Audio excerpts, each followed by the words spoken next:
Hello, I'm back with another book reading. This is a very exciting one. I was so excited to get this, Polishing the Mirror by Ram Dass. And I was just sitting here reading it and I thought, do you know what? It's actually really good. I'm going to share this bit. And I thought, yeah, I could do a reading. So this is going to be chapter 1. Called Polishing the Mirror. The essence of yoga is union or becoming one with the universe. The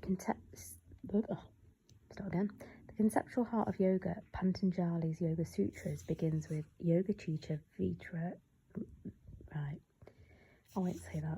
which means unified consciousness comes with cessation of thoughts. Quieting the mind allows the natural depth of the spirit to manifest. Meditation, the practice of quieting and concentrating and purifying the mind, aligning it with spirit, is a foundation of yoga. Although it can start from the thinking mind and you can get into it through thought, meditation goes beyond the thinking mind. Meditation stems from the truth that who you really are is more than who you think you are. The more you desire to know who you truly are and why you are here on earth, the more you are drawn to that truth.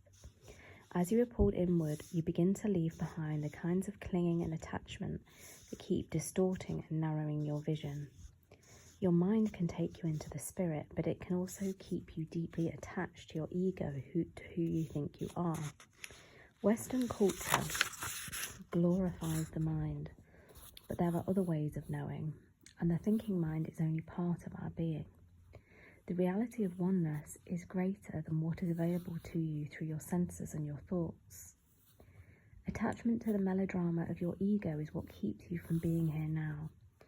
This model of who you think you are and how you think the world is constantly brings you down into separateness. These are habits of mind. Because of the nature of these attachments, you can see only what you can see, which from the ego standpoint is a world of subject and object, me and the material world. A more skillful use of the internet is contemplation.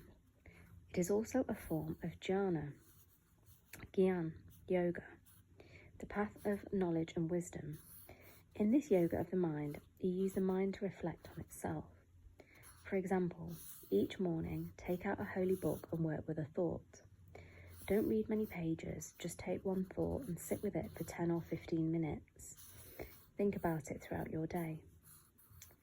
If we reflect on the qualities of Christ's love, or of equanimity, kindness, or compassion, we begin to take on those qualities.